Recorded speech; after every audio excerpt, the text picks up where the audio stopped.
Stream started. I never know with YouTube because it's like it's difficult. I don't even know where to look to to even see our YouTube streams. It's private anyway, so it doesn't even matter. Well, it does because it means people will get to see us, and that's what the people want. Yes, we are live. Cool. Hello. Okay. What the hell was that? I was saying hello. Oh, it sounded like you just meow. Rocking the A&W root beer cup there, I see. A little bit. Oh, is that just water? Edgecore. Wow, I got water as well, with a Prey logo or something on it. I got it in a Loot Gaming crate. Right. Okay. Ready to record? Mm-hmm. Right. 3, 2, 1, go. Okay. I love how efficient you're being now, Kelsey. You're on the right microphone. You're ready to record. Love it. Like... I'm learning. I'm learning. I'm learning. Right. I'm going to try not to laugh with the way I'm going to open the show. But I can't make any promises. So, ready to rock? Yes. All right. Howdy. This is Johnny Matt Wood here with another episode of the Talking Games podcast. It is April 5th, 2018, and my name is not Matt Wood. If you haven't figured that out yet, it's me, Hugh, and I am here with... Hey, some people might have been fooled. And I am here with everybody's Italian, French, Canadian, all parts of everything, Kelsey Labati. What's up? Hello. Throwing up the deuces for people in Radio Land. If you're watching the video, then you just saw that. Oh, that sounded like I was huffing on a bong then. Oh, yeah. So, how are you, Kelsey? Last week's show was... Well, actually, speaking of bongs, last week's show actually sounded like you were basically all, like, tripping balls, because it was insane. Why? In a good way. Like, it just went completely off the rails. It was hilarious. I was listening to it in work, and like people were like, "What the fuck are you listening to?" I was like, "Believe it or not, this is my friends who I'm on the gaming podcast with," and they were like, "Why are they doing all these funny accents?" I was like, "It's a long story." They're not funny. They're real. Real funny. I do like how it does amuse me how Bobby and Matt seem to be completely deaf to different accents. Okay, you heard it? Yeah. Oh, thank God. Well, I thought I was going crazy. Yeah. I mean, the Italian one was hilarious, to be fair. But, I'm not disputing how genuine it was. It was just really funny. It was real. It's like Canadian sopranos. It's just like... Yeah. Would it be like... How would, like French Canadian sopranos be, like, would they be called, like, Jean instead of, like, Johnny and stuff like that? Funnily enough, there is a French Canadian Italian is a very niche TV show probably, but there are like French Canadian shows, and there is a family show, and it's called Les Bougons. If anybody knows what I'm talking about, hit me up. Not Danica, because we watched it together, but anyone else. I was going to say, I imagine your friends will be on that already. Well, not already, because they won't have heard it yet, but, Wow. Yeah, but there's a bunch of shows like that, but they're like all in French. Like, to find an English, French, Canadian, Italian show would be very niche. Like, I would probably have to write it myself. There you go. We're onto something. We should do a We should do a treatment for we should pitch a pilot and see how it goes. Not that I don't think I could really write very genuine French, Italian, Canadian characters. Seeing as how you're the only French, Italian, I'm the Canadian. only one, you know. Yeah. I'll just write you. Yeah. I wouldn't even consider myself like the norm. Yeah, you got that right. Yeah, well, not because of that. Not because I'm weird. Hey, weird is cool, man. It's the way forward. I tell myself that every day to make myself feel better.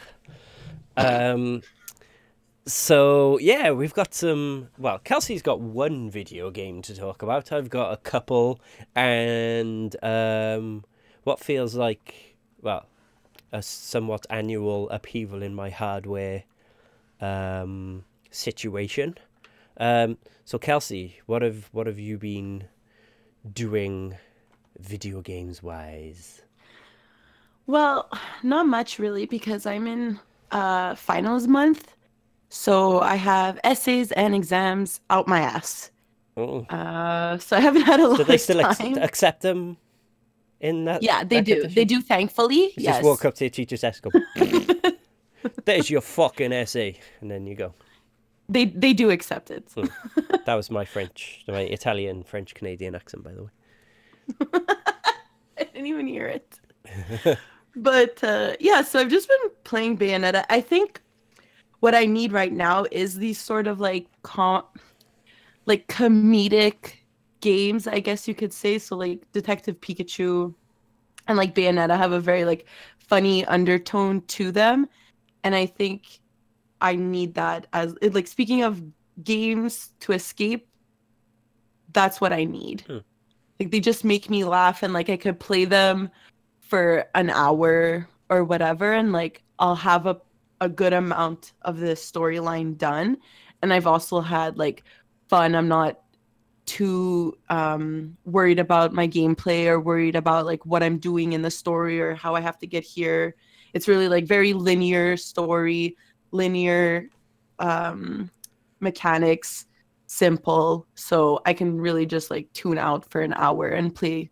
And like I'm guaranteed like a laugh or two, because they know how ridiculous they are. So I don't need to be serious about it. Yeah, I mean, I've been playing a lot of Far Cry 5, which I'll talk about a bit more later. And one thing I do wish that game would do is, like, there's elements of, like, levity in it. But I kind of feel like it should have gone one way or the other a little bit. But I gotta say, Far Cry 5 is one of those games where you can just, like, switch your brain off and goof around. Like, I played it for an hour just before we came on with my friend, and literally all we did was take drugs and punch bison and bears, like, as hard as we could, because you can make these drugs in it, and they make you super strong. And you can just walk up to them with just your bare fists and, like, bare fist a bear, basically. And you hit them so hard, you can actually send them, like, flying. And it's hilarious watching, like, a man just run up to a bear and punch it in the face and watch it fly off in one direction. That's what I mean. Like, I think it's just there's some parts of games that, like, you really need just to tune out, and, like, the ridiculousness just makes you laugh. Yeah, I think it's a big factor in how well you enjoy games as well. Like, if like the right game at the right time is like a big deal. And I think, like, last year, I think my experience with that really was sort of like I played through Zelda Breath of the Wild, and then I was just kind of like burnt out on that type of game, and I left Horizon for ages, and then I didn't play Horizon through until like September, October. And like I think there is a lot to be said for, like, if you know what a game is, wait until that's the game that you want to play. And when you've got, like, a lot on like you have, having games that you can easily pick up and put down that sort of take your mind off things, give you a laugh, and lighten your mood. They like games like that. I think that's another reason why like video gaming is like just so much fun and can be so like rewarding in so many different ways. Exactly. Yeah. So I was listening to you speaking about Detective Pikachu last week, and that game like I think I might have to pick that game up because it sounds like my kind of crazy. Like the actual game is very like simple, and I would almost say on a childlike side. Like I think it's very simple. Like I'm not playing this game for the mysteries, you know? I am playing to hear Pikachu speak strictly. Yeah. From what I've heard, he sounds hilarious as well.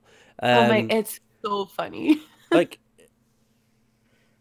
it's crazy to think. Like I love it when just your expectations and what something is known for is just completely like ripped up and subverted, and like in a funny way, because like you say, like Pokemon, like the creatures themselves, they just, you know, all they are is just cute little animals who say their own name and have like a set of attacks they can do. That's essentially what they are, and they live in balls.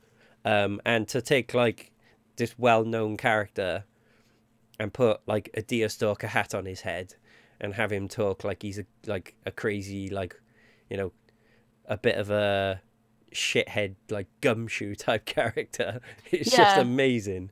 And I gotta admit, after what I've heard, if they carry that into the film they're making as well, I think the film could be like really, really funny.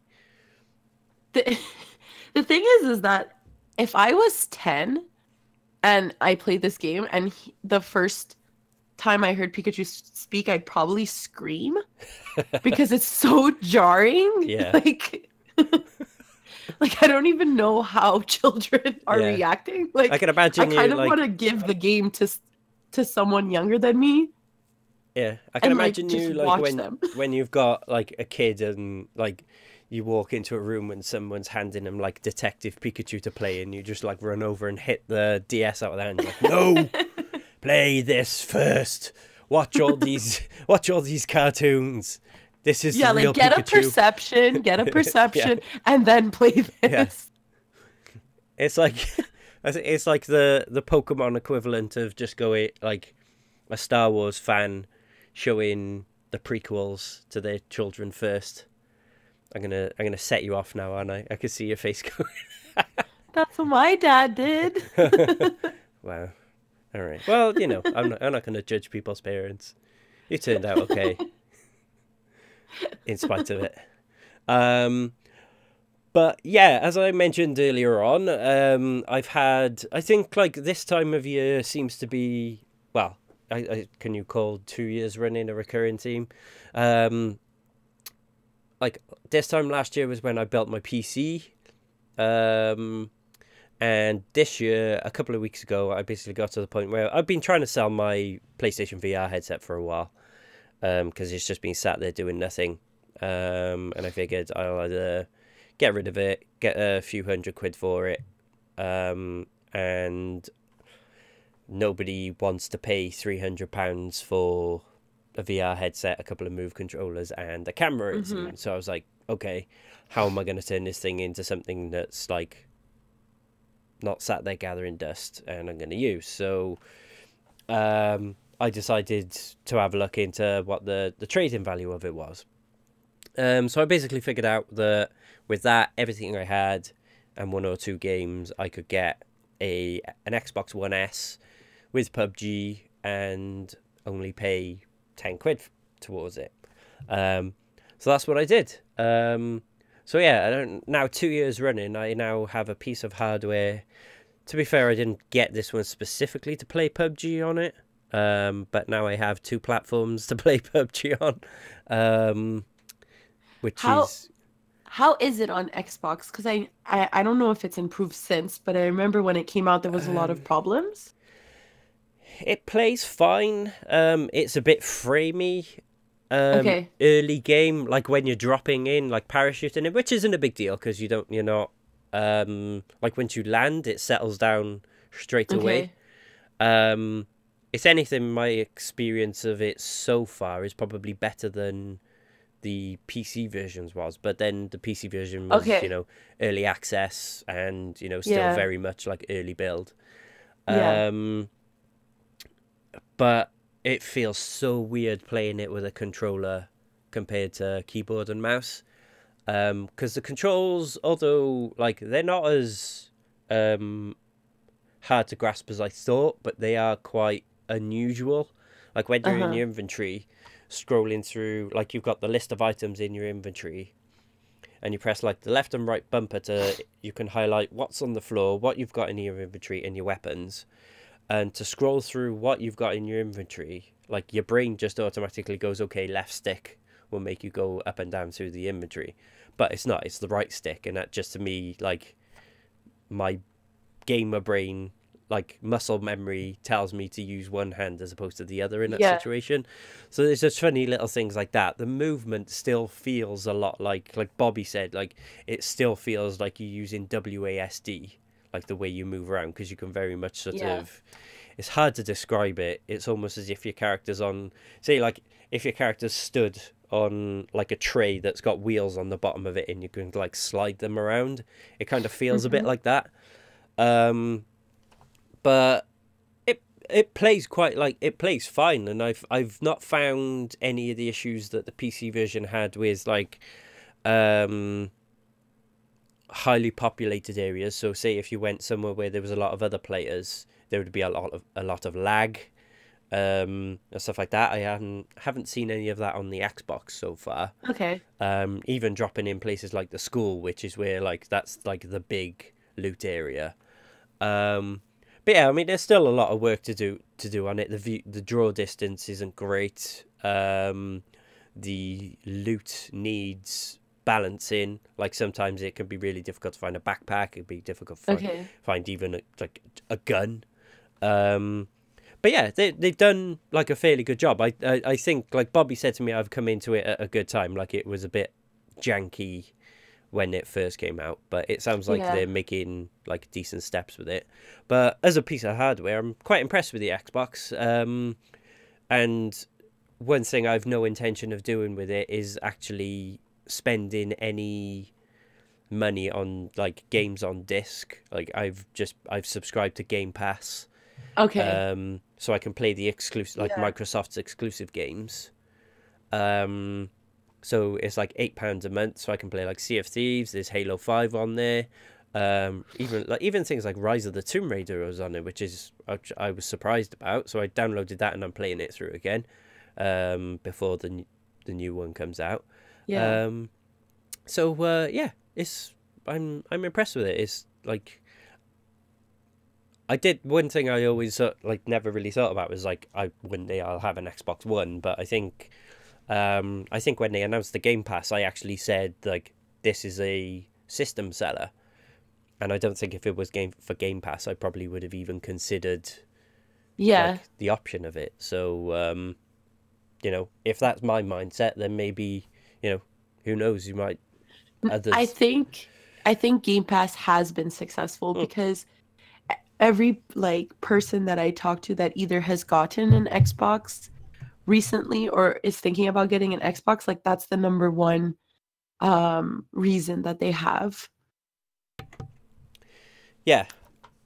Um, And like I said, there's so many good games on there. There's even like there's Xbox 360 games. I can't really think of any off the top of my head right now, but there's even like Hmm. I think all of the Gears of War games are on there. Yeah. Like I said, Halo 5's on there, so I'll definitely play that through. Um, and there's the first State of Decay. I downloaded that and played a few hours of it because that's one thing Bobby was saying to me a while back, that he'd like to be able to play like me, him, Justin, and whoever else has got an Xbox. So I downloaded the first one of that and played a few hours of that. That that game's pretty cool. If a little bit glitchy, but I think it's very much a sort of its time type game. Yeah. But yeah, like I'm really happy with the fact that I got it. And like I said, if you've got an Xbox One and you don't subscribe to Game Pass, I highly recommend it because it's the same price as Netflix. And you can get, okay. yeah, it's £8 a month, which is the same as what I pay for Netflix here. So Okay. it's it's It's definitely worth it. I even if it was more expensive, like $20, let's say. Mm. Well, £8 is what? I don't even know. I'm saying $20, but it's probably 20. I think £8 is 16. It would be around it's like that, double. yeah. I'd say like Yeah. 14, 15, 16, somewhere in there. Even $16 a month to 25 is like is very reasonable and completely worth it in my eyes because you could play like a bunch of games. Yeah, and exactly. And say for example, like listening to Bobby speak about Sea of Thieves last week, like our like fears for that game basically all came to pass because like Bobby and I did a video when the beta was being played, and it sounds like everything we said we were worried about for that game is exactly what's happened with it in terms of like it's just a very content light game. So the benefit there is that I don't have to worry about the fact that like shit I've just paid 50 quid for a game.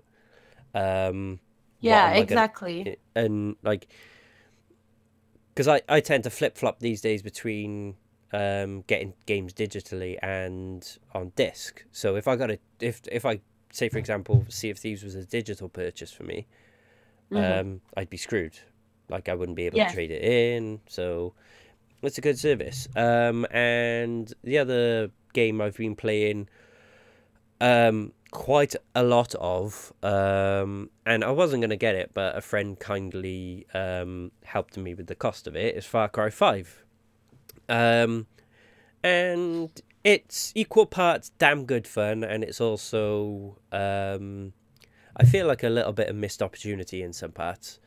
Like as a world, it's a damn good fun like sandbox to play in. Like you can just goof around.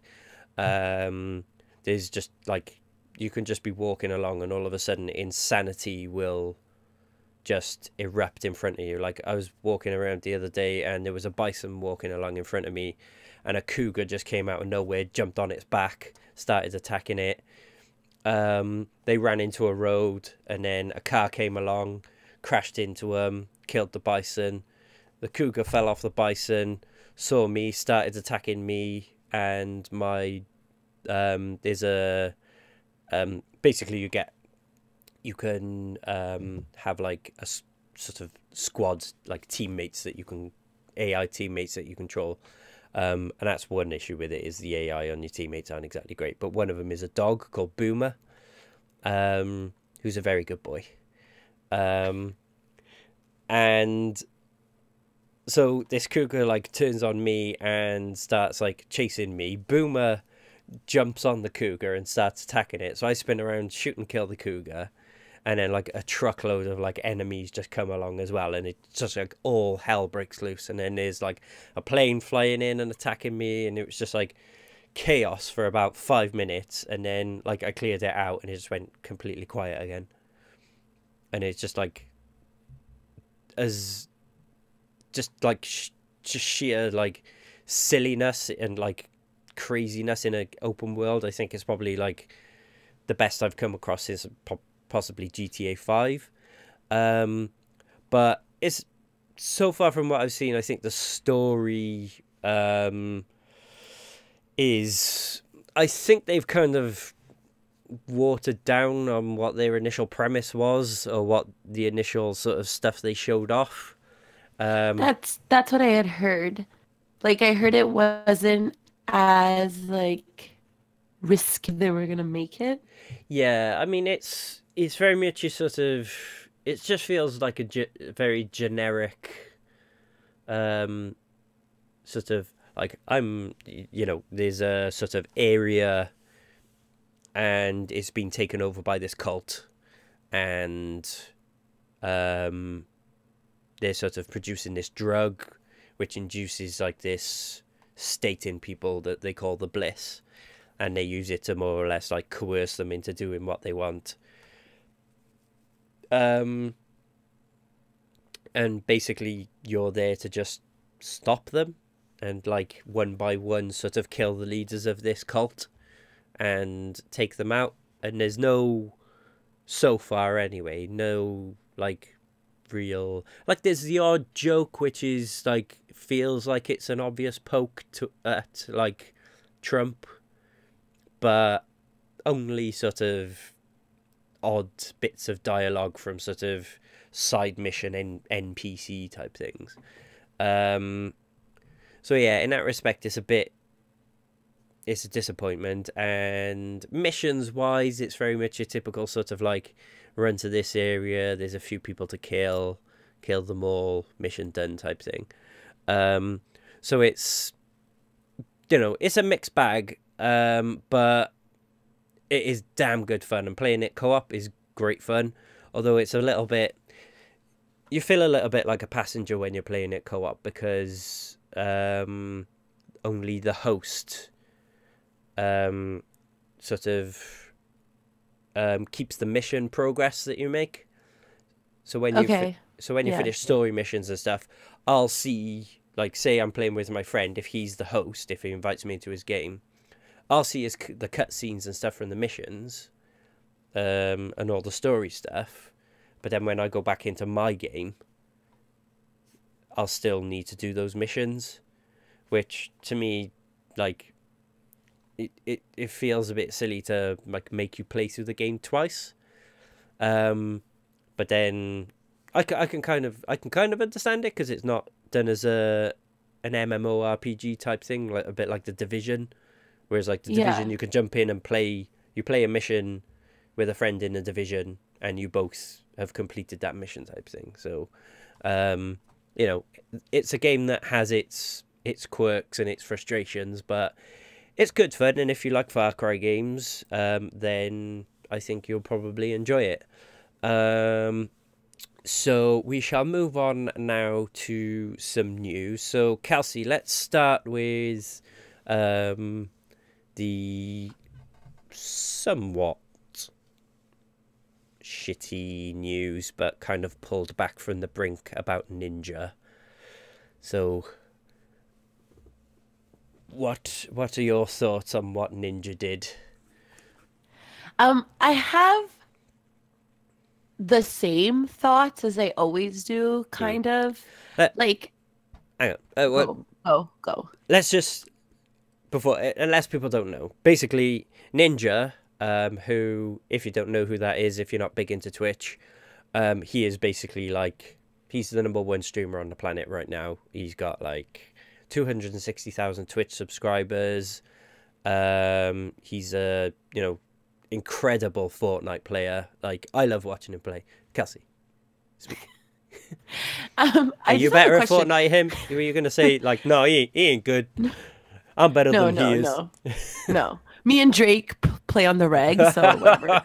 But no, my question was was he always this popular, or is he only popular right now because he streamed with Drake? That, like, I don't know who he is at all. I'm really not into like streaming and stuff like that. I don't think the Drake thing, like, the Drake thing obviously made him like explode, and I think brought him like into the light of like other like people who don't normally watch Twitch, people who watch Twitch who haven't necessarily heard of him, people who aren't gamers, so to speak, but maybe just Drake fans. But no, he was already like well on the up and up before Drake came along. To be, okay. I'll give him dues in that, because he was already, I could be wrong, but he was at least in the high tens of thousands of subscribers before Drake, if not like over the 100,000 mark. So he was already doing pretty damn well for himself. Like, he was like getting big, and because of the success of Fortnite, which basically is the biggest game on the planet right now, and the biggest game on Twitch, and because of how good he is, and not just how good he is, but when he's playing, he also has fun with it as well. Like, it's not just sort of like go into a game, run around, be really good, shoot people, win. Like, he has fun. Like, he goofs around. Like, he's never disrespectful. At least to the people who he's playing against anyway.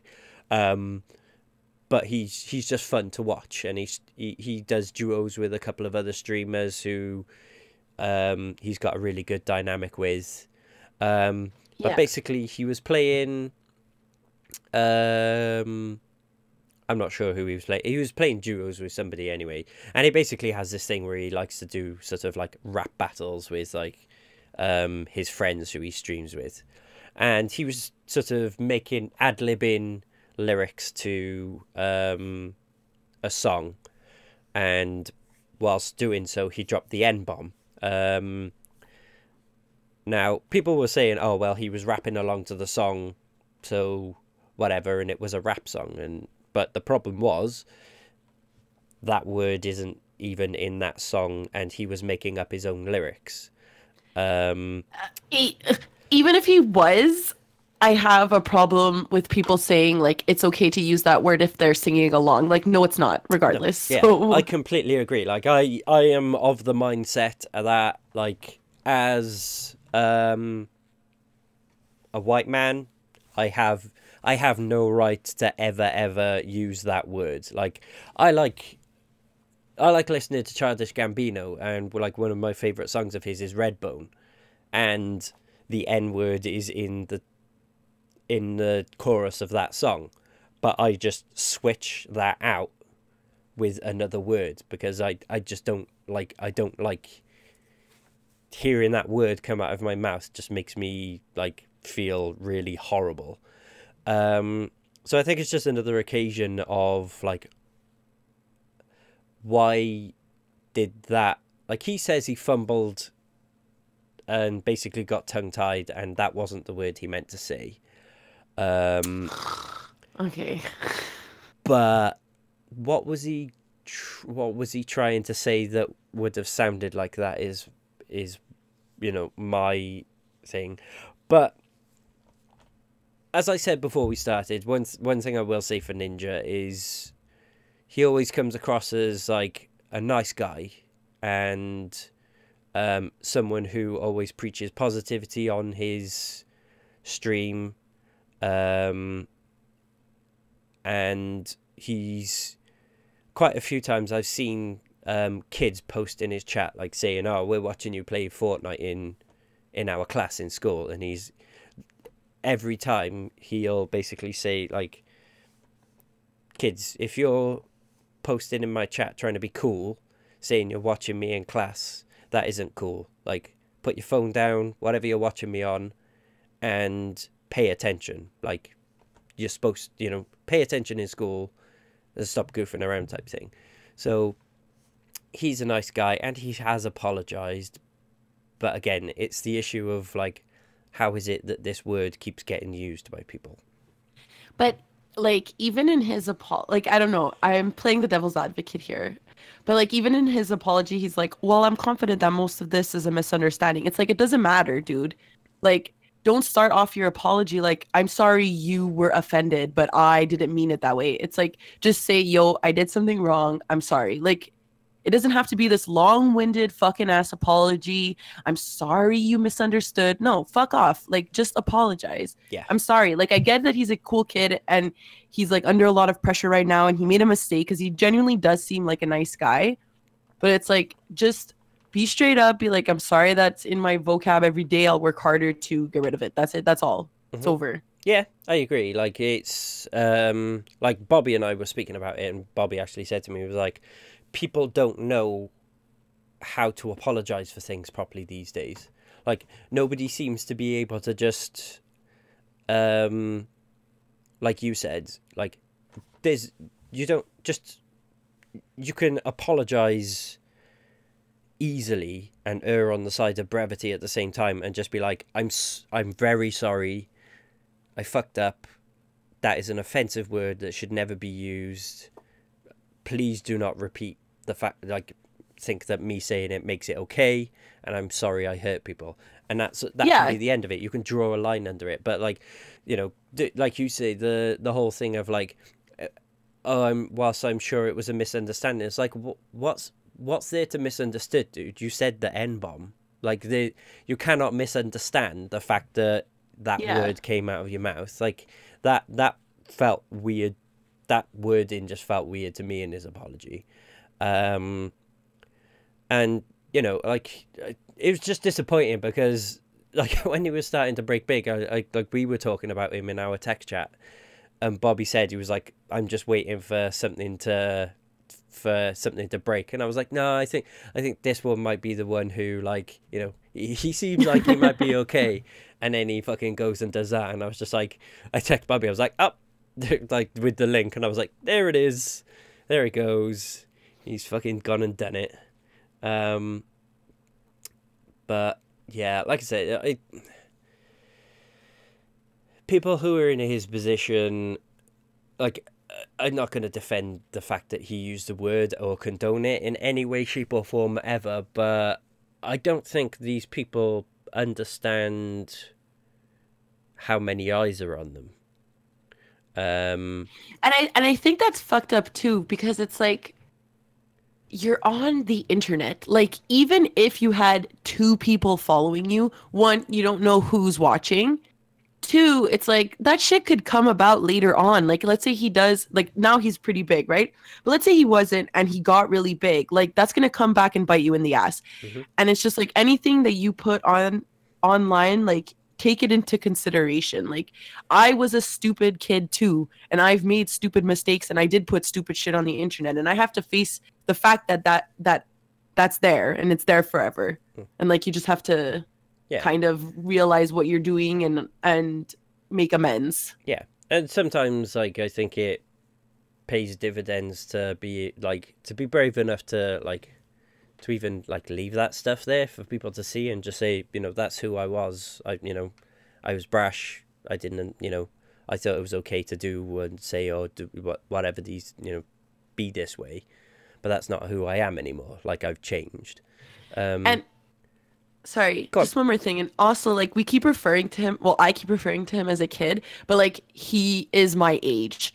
And so it's like, I get it that people make mistakes and blah, blah, blah, blah, blah. And I just hope that he takes this into consideration. But at the same time, like, I personally don't think that people should be, like, kind of tossed, this mistake is, like, tossed under the rug, because you're an adult. I don't know, like, you're an adult. Act like an adult. Yeah. There are clearly children watching him. Act like an adult. I don't know. That's the way I see it. Yeah, and I mean, I think there's the frustrating thing as well. Because from what I've seen, generally what he does, I think he does, like, 2 streams a day. He does an early stream, and then he takes a break for a few hours, and then he does a stream in the night. And a few days before this happened, I was watching him, and he actually, like, something happened in the game, and he went, oh, fuck. And he immediately went, sorry, I'm really sorry about my language. I'm trying not to swear too much because I know it's early in the day. Kids are up. They're going to be watching me. I apologize if, you know, to parents, if you're watching me. I'm trying my best not to, like, swear when I play. And even when, you know, swearing is, like, something I do regularly, so it's going to be tricky for me. And I was like, okay, well, you know, that's cool. At least he's going, you know, I'm sorry I swore type thing. And then, like, a few days later he does that. And, you know, whatever time of day you say that word, it's not okay. Yeah, but, I don't know, whatever. But, you know, it's just another example of, like, I don't think that he's, like, I don't think he's a person like PewDiePie or someone like that who just legitimately, I think, possibly even gets a kick out of being a bit of a dick sometimes and loves the limelight, same as like Logan Paul and his brother. So I mean, I didn't watch him for a few days after that, but I was like I said, I was watching him earlier on, and, like, I'll give him a second chance, but, you know, I think, but that's purely because I think that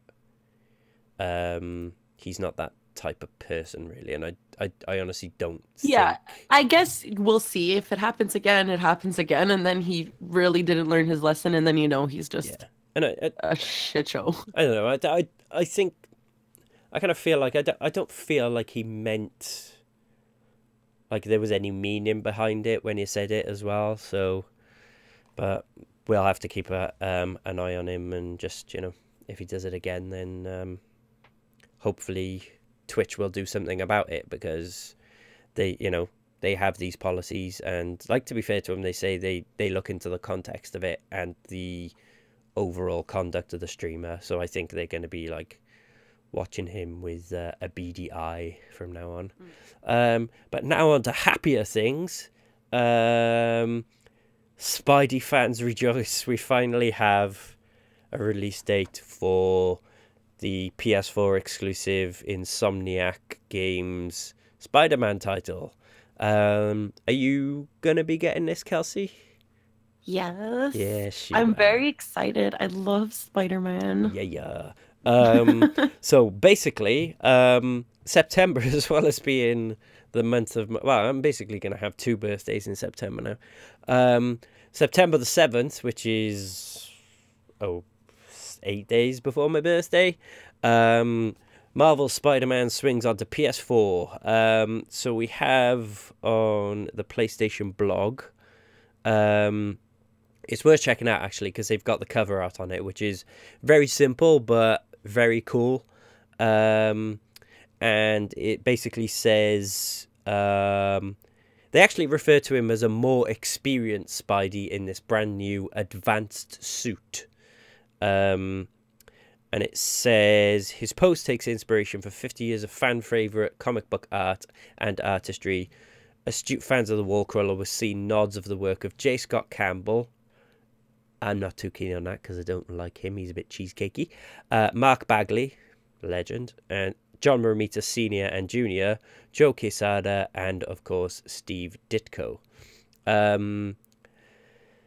One thing that is quite cool, if you're in Canada or the States, if you pre-order the game, you get a Spider-Man pin badge. Which I'm frustrated about because I'm not in the States, I'm fucking Canada. So get on that, Kelsey. Not because I want it, but, I don't want you to miss out on freebies. Yeah, it says, buyers who pre-order the digital deluxe edition will also receive by mail a limited edition collectible pin featuring Spider-Man as he appears on the cover art for the game. There's also a skin pack as well, which I'm really looking forward to. There's going to be 3 skins in it. The first one they've announced is the Pug Spider-Man. So if you know your Spider-Man, then that's pretty cool because he's one of the really fun ones. So yeah, I am super excited for that. I think maybe Kelsey will have to get you to make a what is video for that if you're excited for it.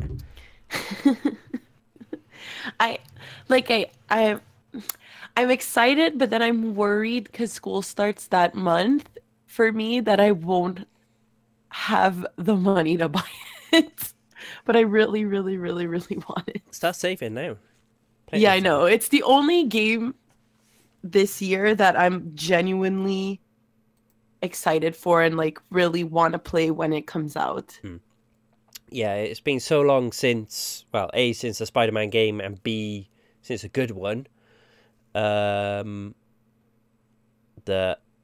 I hope they nail this. And they've also said that there will be, I think there's a season pass, and there's going to be 3 drops of DLC with different villains and additional skins and content. One thing that's also cool is if you pre-order the game, you get an original PS4 theme designed by renowned comic book artist Adi Granov, which is cool because he's a damn good artist. Actually met him at JFK Airport. He's a very nice guy. His wife's very nice too, although I didn't get her name. So hi, Mrs. Granov. That sounds like I'm speaking to his mum.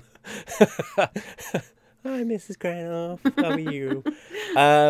So yeah, Kelsey, the next link on the list you put in the doc, so over to the Canadian newsroom for this one.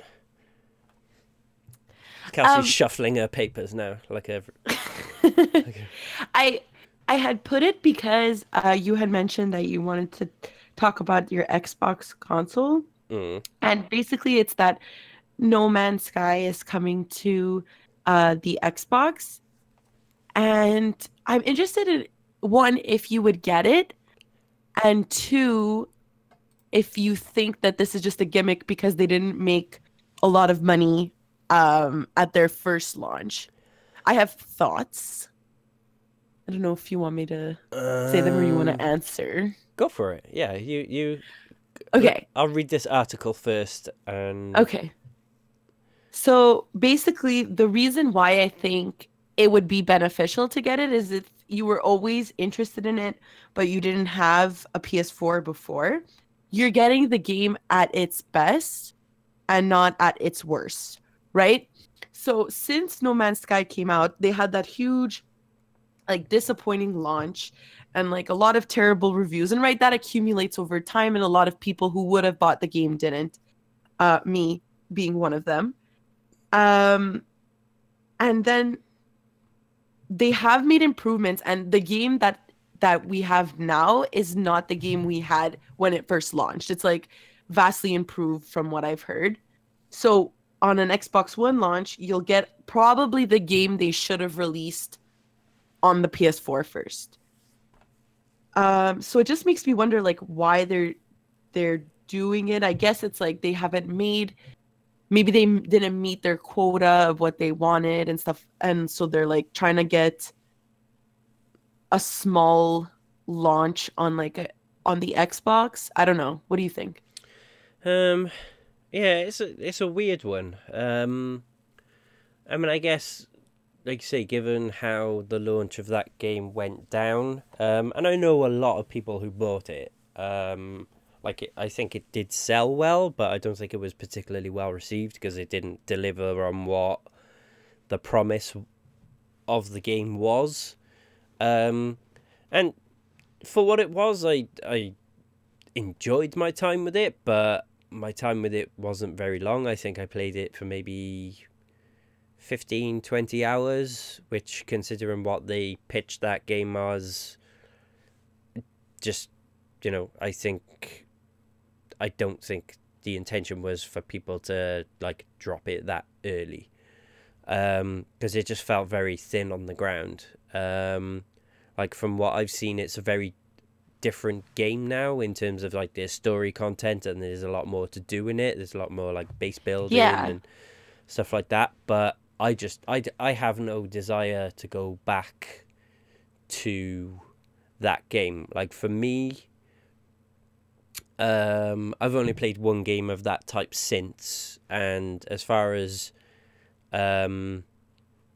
like bringing out a game like that and launching it in a very good state, although it was in early access for a while, like, I think Subnautica was a far better like one of these, like, survival games.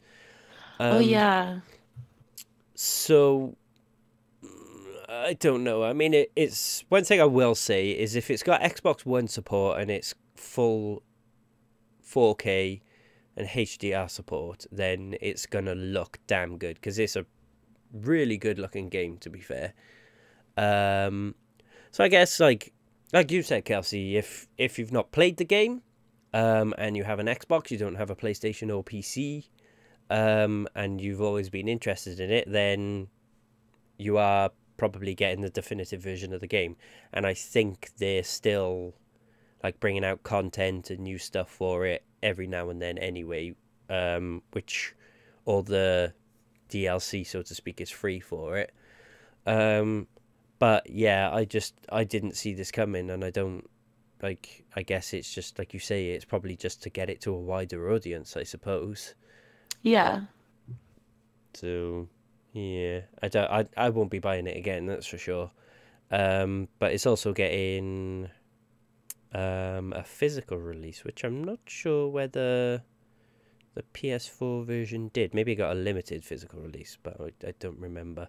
And it also says there's a placeholder release date of July 31st, 2018. But it says it doesn't represent the actual date the game will be available on Microsoft's system, so that seems like it's a bit up in the air right now. Yeah, like I said, I guess if you haven't played it and you've got an Xbox One X and you want to look at a pretty game and fly around in space with weird animals, then I suppose you might enjoy it, I guess. If not, get Subnautica, it's great. And lastly, news-wise, this will just be a quick one because I don't really know exactly what it is as such. It's just a heads up.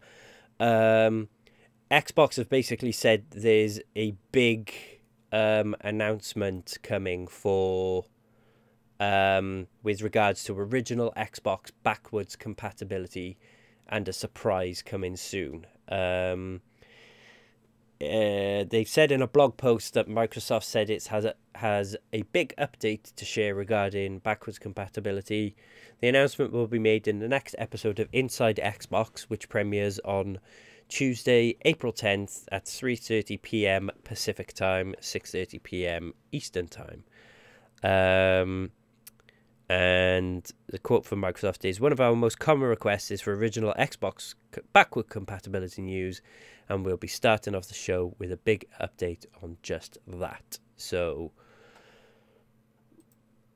it looks like we might be getting at either that, or they might throw a curveball and just be like, "Fuck off, you're not getting it. We're bored of you talking about that. Play old games. Only weird people play old games." And like, you're even weirder if you stream them on Sunday nights whilst wearing a baseball cap and drinking beer. Specifically, like weird German/Italian Castlevania games. Strange people do that, Kelsey. Strange people. So right now, on to some listener questions. This one, I think we might have had a similar question to this in the past, but it's always fun sort of answering ones like this. Greg, who is at HulkBeast51 on the Twitters, follow him if you like to see a man who's pretty hench picking up really heavy things. He's a nice dude, and he's stacked, basically. Anyway, he asks, how do you approach your game playing when having multiple games to play? Do you focus on one until complete, or split time between the many? Kelsey. Split time between the many, but I don't have time for all of them. Yeah, I think so. I suffer. Yeah, I mean, I'm terrible for like, I don't focus very well. If I've got multiple games to play, then I will bounce between them like there's no tomorrow. But then I also go through periods where, say, like earlier on I said about playing Tomb Raider on my Xbox, and I was playing that like fairly solidly. Just like every time I sat down to play something, I would pick that up and play it, and then I got Far Cry, and I haven't touched it since. So I do go through periods where I will get distracted, but like go from sort of playing one game incessantly to another. But yeah, I'll never. I mean, do you always play your games to completion, Kelsey? Assuming if you're enjoying them, or no. I don't. I think out of, let's say, 10 games that I've played, I've maybe completed like 2. I'm really not a completionist. Like, especially if I see where the story's going, I'm okay with like not finishing. Mm-hmm. If I'm really enjoying the game, I will. So like, I know I made it seem like such a high expectation, but like Pokemon, for example, I'll finish it to the end till I beat the final 4, and then I'm happy. But other games, like, especially if I have so much on my plate, it takes me so long to finish video games that like just another one comes, and I don't, especially if I don't care about the other game, I'll stop. But right now I'm playing Bayonetta and Detective Pikachu at the same time, and I feel like they both have enough to keep me interested in playing both of them at the same time. And I guess they kind of, like, in a funny way, scratch the same itch, like you said. Yeah, exactly. But yeah, I mean, I guess completing a game is like, I don't always complete the games I play. Like, the fact of the matter is sometimes games just maybe just don't necessarily grab you, or you've just had your fill of them. Like, some games I'll go into already concerned whether I'm going to complete them or not. Like, for example, like I'm looking forward to God of War, but from what I've heard, like, that game they've said is going to play in a similar way to kind of like the Uncharted games, where you go from sort of like small hub worlds. But apparently they said that game is going to be like 25 to 30 hours long. And I'm just like, 15 hours of Uncharted 4 was enough for me. So I really hope that they've got something like really good and meaty and interesting story-wise and gameplay-wise to keep me interested for that long. Because keeping my limited attention span focused for that long is an incredibly difficult thing to achieve. So yeah, I'm a bit, when I heard them say that about God of War, I was like, ooh, okay, I'm not too sure about that. So are you going to be playing that, Kelsey? Daddy I've never played any God of War. Yeah. I know the story, and I know I worked in electronics in the video game section of Toys R Us, so I had to know all of these stories. Yes. Oh, You didn't know? of course I knew. That's being sarcastic. Oh. I was like, okay, someone doesn't listen to me. I've said it like 45 times. But so I had to know all these stories. So I understand the story. And obviously I love dads. So I'm here for this. But I don't know if I'm invested enough to play a fourth game of a story that I'm like semi-familiar with, like Also, for a dad. Also, Kratos is a bit of a moany douchebag, to be honest. He's just a bit of an angry shit. So he's not the best, like, lead character in video games, put it that way. So this is a quick one, and I anticipate that our answers will be the same on this one. Jason Viranos, who is at jviranos on Twitter, asks, would you play Tekken if it was on Switch? No. Basically, I don't like fighting games. Like, I just don't. It's not a genre I enjoy. So no, basically. See, I suck at fighting games, and I don't like all of them. Like, there's some fighting games that have won me over, specifically Dragon Ball Z. It changed my life when I played that game on the first Xbox. But I honestly, I'd play anything on the Switch, but if I had to pick Tekken or Dragon Ball FighterZ, I would pick Dragon Ball 125,000%.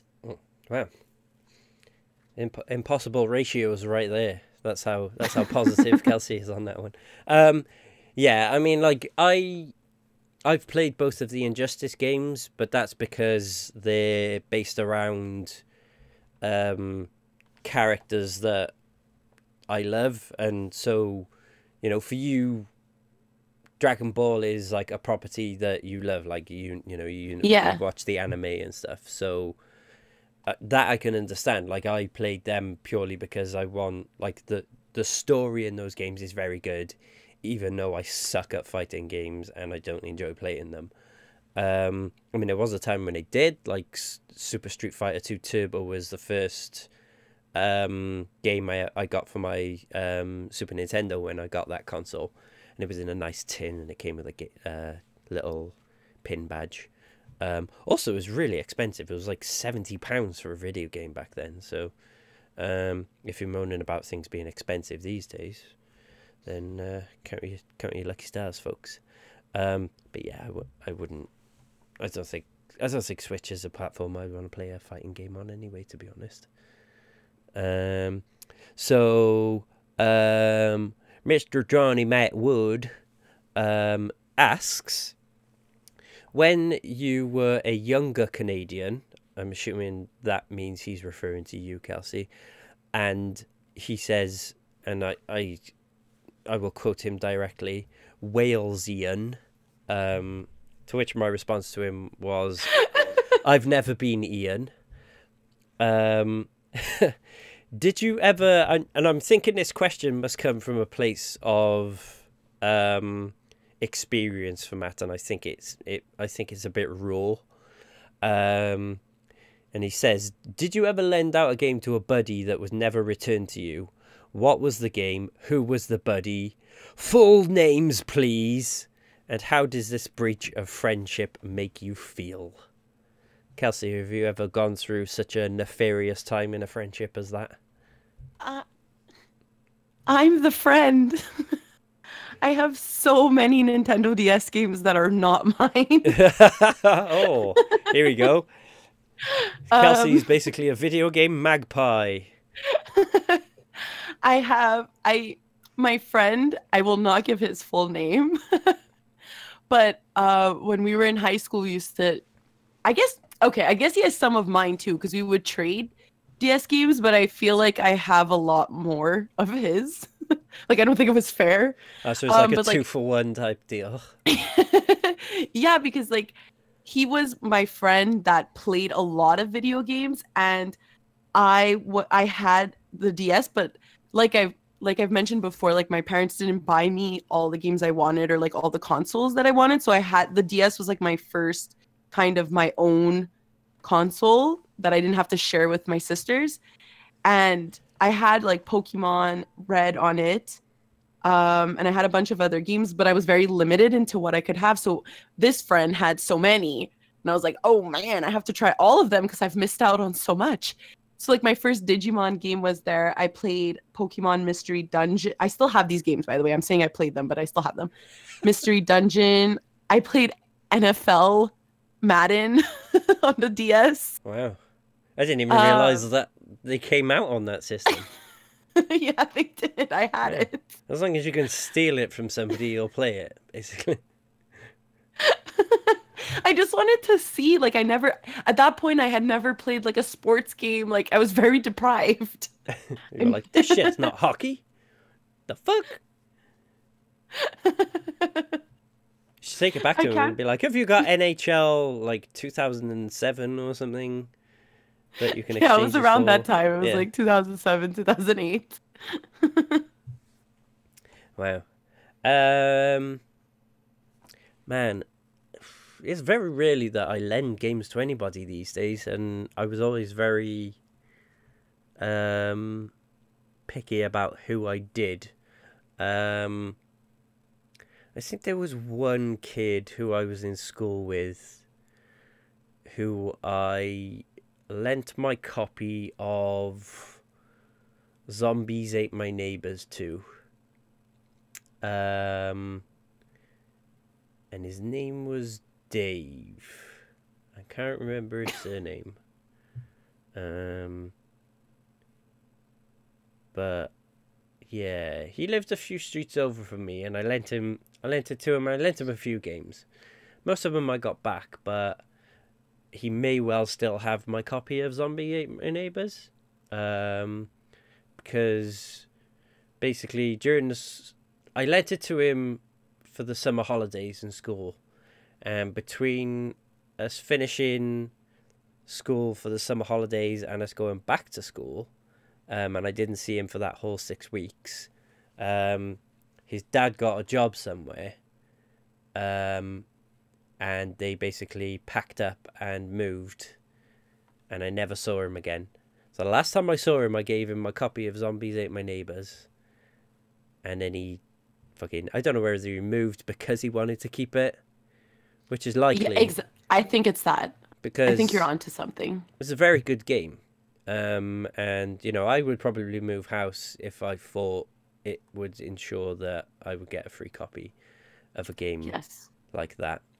Yes, that's probably what happened. So, yeah, Dave, whatever your name is, if you're listening, if you still got my copy of Zombies Ate My Neighbors, send it back to me, you jerk. I miss it. God damn you. But thankfully, I lent him my copy of Super Metroid 2, but I got that back, and I still have it. So, you know, swings and roundabouts, I suppose. At least he didn't steal that from me. The shit. So yeah, on that, name it. Anyway, you didn't... hang on, you said you wouldn't give their full name, and you gave no name at all. Jeffrey, if you're listening, I'm sorry. There we go. I still have Digimon.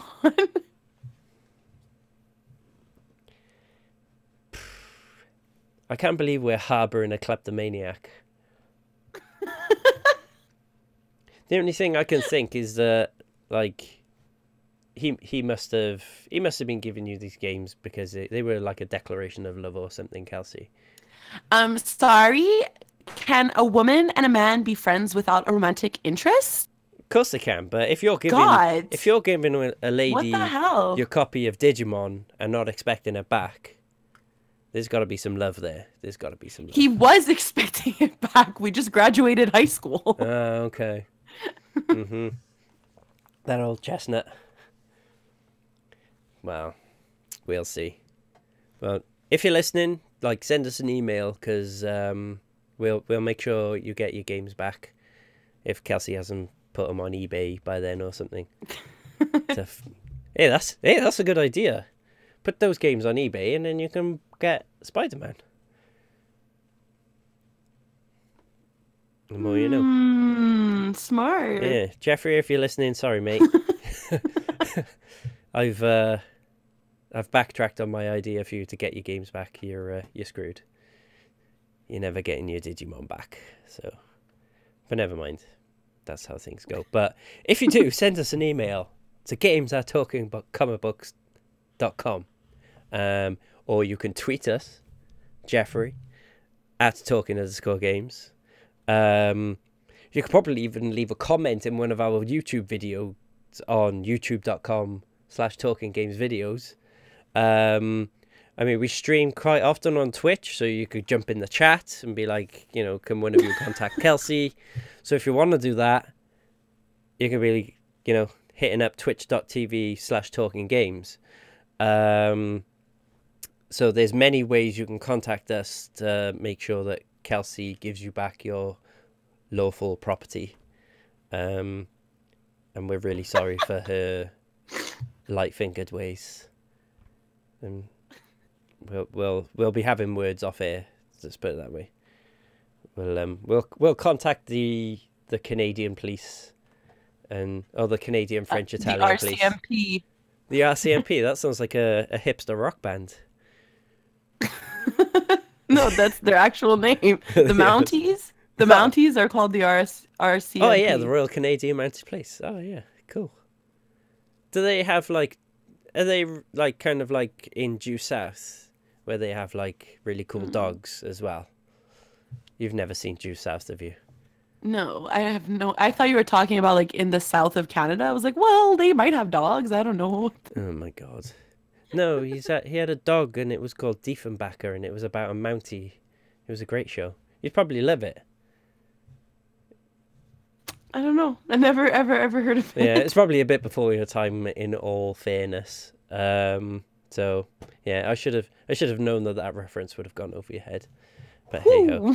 Yeah, like massively. There's a hole in the wall behind you where that reference hit. Anyway, you can contact me on Twitter @H_Paz. Kelsey. KELSSAMUS. You can contact Bobby @BobbyShortle, and you can contact Matt @JohnnyMattWood on the Twitters and the Instagrams. So yeah, that just about does it for this week's edition of Talking Games. Thank you, Kelsey. Thanks, you. And until next time, be good to one another. Yee-haw! There you go. I think that was enough pokes at Matt for one podcast. I hope Matt doesn't take offense.